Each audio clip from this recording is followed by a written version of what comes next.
So here is what I did. I created 10 categories in which each commander can obtain points. Each category can grant up to 3 stars, and each commander can have a total of 30 stars. So city advancement are specializations like research, construction speed, and gold production. Offensive advancements are specializations like bowman attack and total attack, etc. Defensive advancements are specializations like infantry health, infantry defense. Weirwood is how essential the commander is in the Weirwood tree trials. Training ground determines how useful the commander is in the training grounds. Rebel leaders is how useful the commander is against rebel leaders. Team support determines how much the commander can boost, buff or heal the team. Crowd control is how much the commander can control the battle with stuns, anti-heal, etc. Damage output is how much flat damage the commander can do. I'm special determines if the commander has aspects that make him or her unique or special. Like Hailey's motivation specialization is unique to her, so grants her 1 star. Chris is a great frontline. It brings a lot of defense and control with his area of effect stun. Also has construction speed, so gets a bonus in advancement. Raising his quality will go easily due to many free medals, so despite not being a top priority, you probably get him gold very early. Chris brings a lot to your early frontline. That's why your advancements all get 2 stars. He is essential in the Weirwood and the training grounds, especially at early levels. Against rebel leaders he's actually pretty bad because his damage is really low. He has a lot of crowd control and supports the team by raising the defense. Having this unique combination of skills deserves 1 point in I'm Special. Beret is a new champion with very impressive damage. He brings only stone masonry, so gets only 1 point in city advancement. It's not much priority in advancing him early, if even possible. Since the Westeros Pass changed the commander medal, it might be a while before he can be obtained again. He has a little bit of a supportive skill by lowering all heal effects on the targets by 50% for 5 seconds. He brings quite some offense and defense in your early front line, so that gives him 2 points in both offensive and defensive advancements. He isn't that useful in the Weirwood because there's so much more commanders better than him. However, in the training grounds and in the rebel leaders, he can bring an enormous amount of damage. His damage output is enormous, mainly because he has several skills that add attack to his own attack. With his bleed damage and his high damage, he deserves 1 point and I'm special. Sauron has both gold and research speed. His damage output is a little less than expected, but it makes a great addition to help you against rebel leaders in training grounds. His city advancement is enormous, one of the best in game, so it's really advised to level him to gold really early. Despite that, the rest doesn't really make him a useful commander in other things. He will be used a lot in the training grounds because if you level him gold, he will be your early damage. However, there are a lot more damage dealers. His specializations make him special for sure. He also reduced the heal effects, and he adds evade, which is not really something that happens a lot in game. He has both a very high critical and a heal bonus, so that makes him pretty special. That gives him 2 points in I'm special. Gorrell is one of the key commanders for many aspects in your early game. He brings iron specialization, so it doesn't really help much towards in city advancement, unless you want to specialize in iron production, of course. However, he is your prime choice when it comes to most other aspects, like Weirwood with his fast recharge line stun and training grounds. He has a very unique skill called Blinding Talon. That is when he dies, he deals damage to all opponents and reduces their accuracy by 60 for 5 seconds. These are attributes that you don't really see in game. So that's why he got 1 point and I'm special. Feis is quite underestimated. He brings gold production, infantry attack and defense. And he has a very high splash damage in the Weirwood. Only Melisandre can top this if she hits someone under 50% health. And he also boosts the defense of other commanders.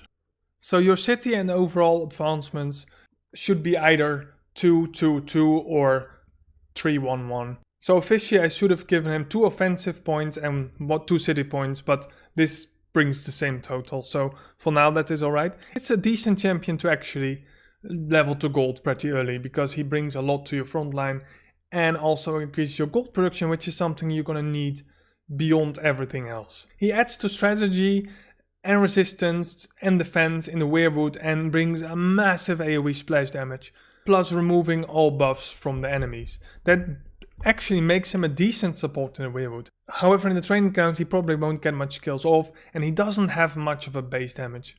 Against rebel leaders he's also a very bad choice to take. But he does bring a lot of team support and he has a very high damage in the Weirwood. His skill set makes him a little bit special, so that's 1 more point. An overall score of 12 is not too bad. Hailey is the only commander which increased motivation and specialization. This makes her quite unique.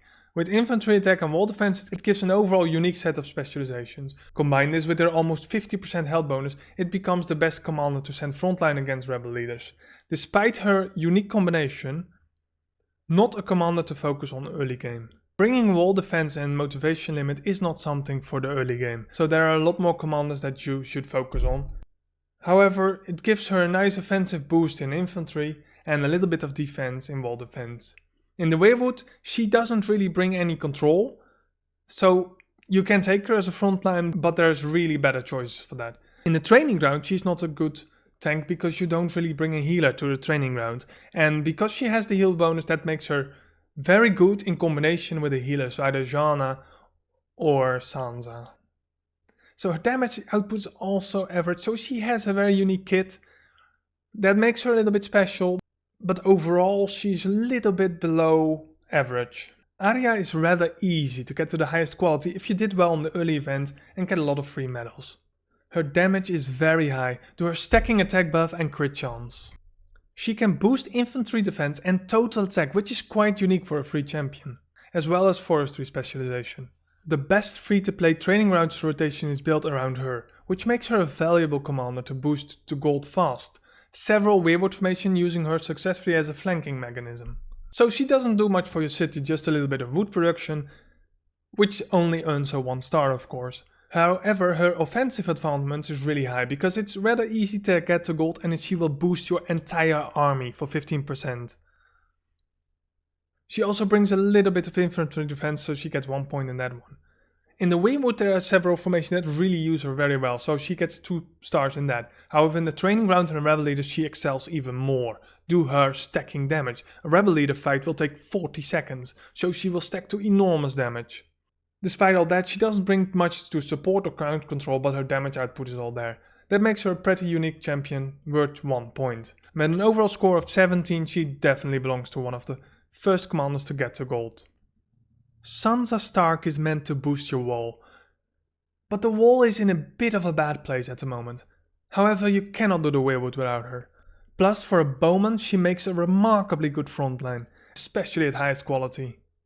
She does increase a little bit to your wall, but other than that she doesn't have much city advancement. Due to her bowman attack and bowman health, she does get some points in offensive and defensive advancements, but bowmans are also not in the best place, and bowman health is really not that important because there always should be a frontline in front of your bows. However, in the Weirwood she is queen. Without Sansa it's really hard to do any fights there. Training grounds and rebel leaders, you could bring her, but Gianna is the better heal support for the rebel leaders, and training grounds she will take way too long to get her skill off. In some cases not even, so then her damage is really low. She adds some defense to a random ally and she recovers health every 7 attacks, as well as her active is an enormous heal that heals all allies for a very large amount. That makes her special for 2 stars. Varys adds to research, which is by far the most important stat to boost, as it is the slowest aspect of the game. He is a bit underestimated and can use a little boost, but his overall toolkit is not bad as a support, as he reduces might and can even nullify the enemy damage, which would position him on the backline opposite to a high damage enemy commander. Due to his research speed he brings massive improvement to your city advancement, giving her 3 stars.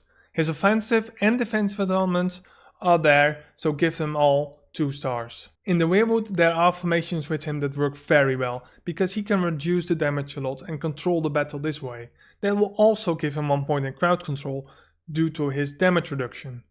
He gives a lot to strategy as well as reduces damage, so that gives him some team support as well. His damage output is not that impressive, even his AoE is a little bit under Feis and Melisandre, but his total average toolkit makes him a little bit special for 1 star. Robb is someone with great value in early game, especially in the Weirwood.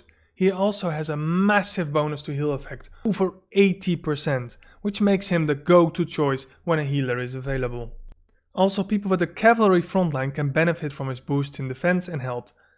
Besides that, he boosts gold production. That makes him an overall pretty decent choice to advance your city. And an even greater choice to advance defensively. If you want a strong cavalry frontline, then he is a good choice to go to gold fast.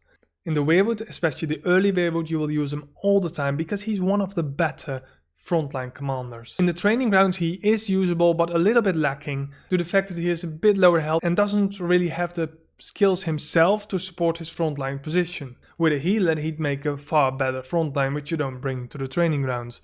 However, against rebel leaders he has proven to be very valuable, especially with the Sansa or Gianna available.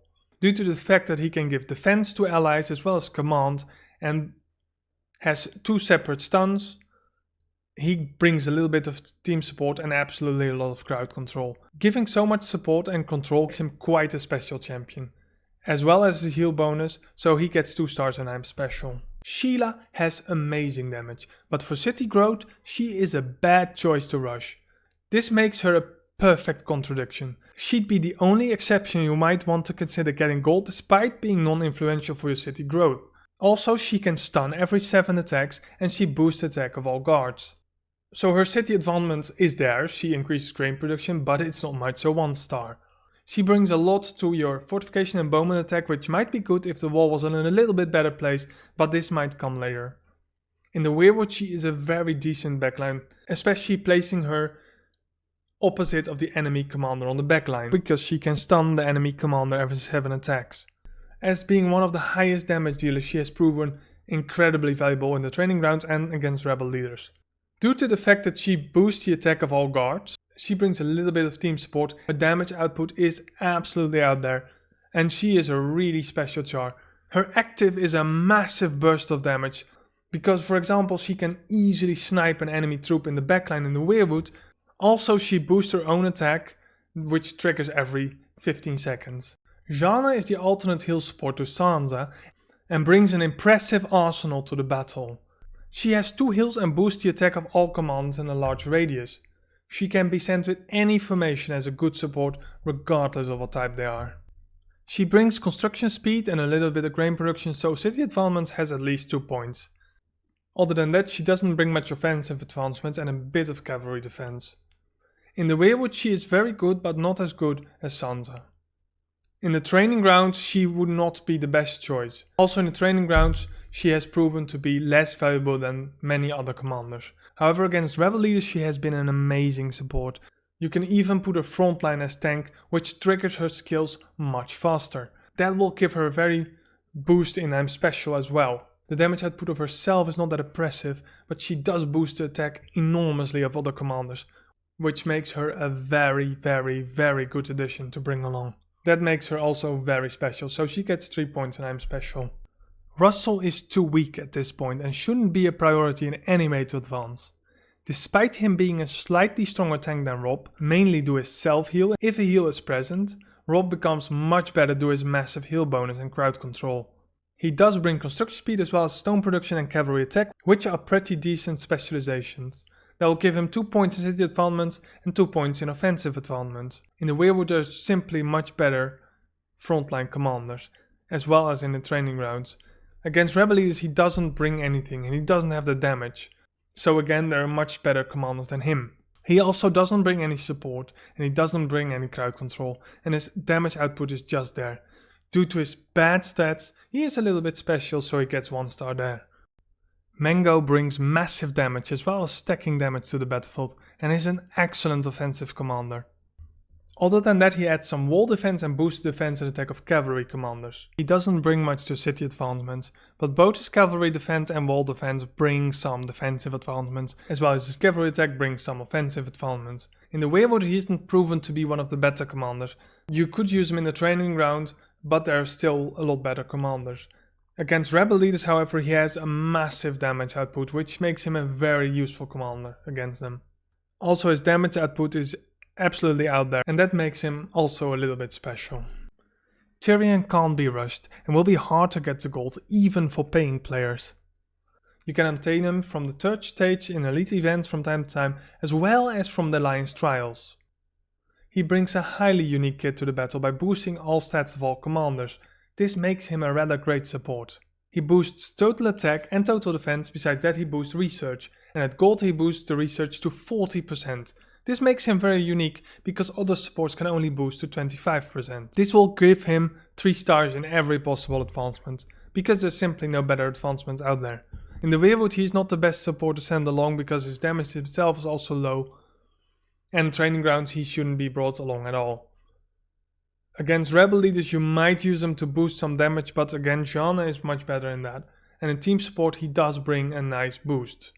An example would be if you only have 2 spearman commands against cavalry and you really want to boost everything what's in there, you bring both Gianna and Tyrion to boost as much attack as possible from the 2 spearman commanders. Due to his boosting stats he brings some extra damage to the team as well.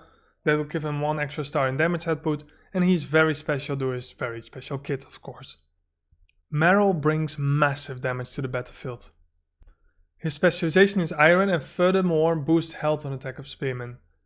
These are the right boosts, considering the dragons ignore defense. I will give him a little bit neutral city advancements and a little bit offensive advancements as well, defensive advancements. In the Weirwood there are much better commanders as well in the training grounds, but he can be used against rebel leaders rather effectively. His damage is absolutely amazing. He does have a very unique skill that occasionally adds extra attack to his skills, giving him more damage output, so that makes him a little bit special. Arslan boosts wood production as well as spearman health and attack. His specializations are not that bad, and his damage and crit chance are quite high, just under the top damage dealers. He gives an overall boost to offensive and defensive advancements, and he's gonna be a necessity since there are not much spearman commanders.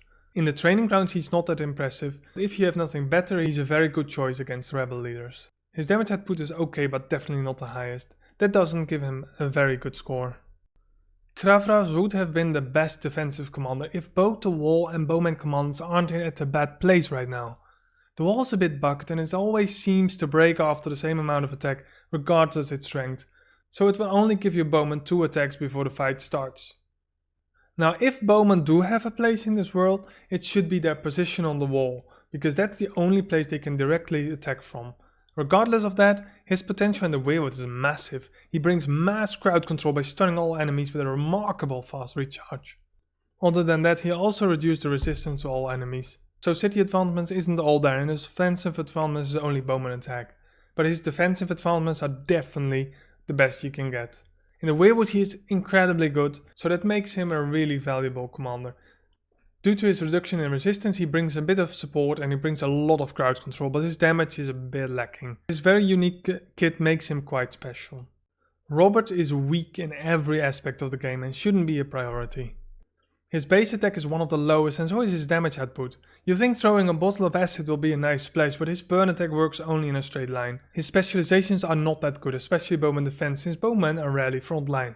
Wall defense, bowman defense and iron mining. Iron mining is nice for a focused production. That will give him a bit in city advancements and a bit in defensive advancements. Other than that, don't use him anywhere, he cannot be used. I could have given him points for being so specially bad, but his score ends up with a meager 4. Now overall the top 5 commanders with the best score were Sheila on place 1 with 20 points, then Tyrion, Robb and Aria actually shared 17 points and Beret came afterwards with 16 points. So now this is the most important one, city growth. If you're an early game player, this is the list of commanders you want to focus on. This will boost your research, boost your gold. And with both research and gold you have definitely Sauron first, then your Tyrion, but Tyrion you can't really do, so you have to automatically get him up. Then Varys, Robb Stark and Feis. That will give you a massive boost on especially your gold in the end. It helps you a lot with the city growth overall. So I didn't really add the construction speed for now, because after a few months I had so much buildings already at level 25 that I really thought, okay, at this point, especially at this point in game, my constructions are almost all complete and I don't really need it. So the focus on construction speed is nice, but it's not essential to get where you want to be. Now if you want to do damage, if you want to help your alliance with rebel leaders for example, if you want to win in the training grounds, which gives a nice boost in diamonds of course, you really want to focus on this list. You want Aria, you want Sheila, you want Beret, you want Mango and you want Maro to be as gold as soon as possible. But this is more for advanced players who really needs an extra damage output and already have their city established. Now if you want to focus on rebel leaders, you really want these champions to be maxed out as fast as possible. Sheila, Gianna, Beret, Aria and Mango are absolutely the go-to champions to make as much as possible damage against them. If we look at the value of supports, which supports you should focus, of course Sansa excels a little bit in the Weirwood and Gianna excels against rebel leaders, but these are the list of better to worse supports. If you want to do well in the training grounds and you only have free-to-play commanders, then you really have to focus on this list as well. Aria, Sheila, Beret, Chris and Gorrell. If you want to do well in the Weirwood and you want to complete it, focus on these champions and you'll get there easily. Sansa, Kravras, Gorrell, Chris and Robb Stark. So thanks for watching, don't forget to subscribe. And I added a little Easter egg in the thumbnail, and if you can see who is missing there, please let me know in game and send me a message. And maybe you are subject of my next little video. Because I'm actually waiting for some gift packs to show up in the store. But they haven't yet, so we'll see.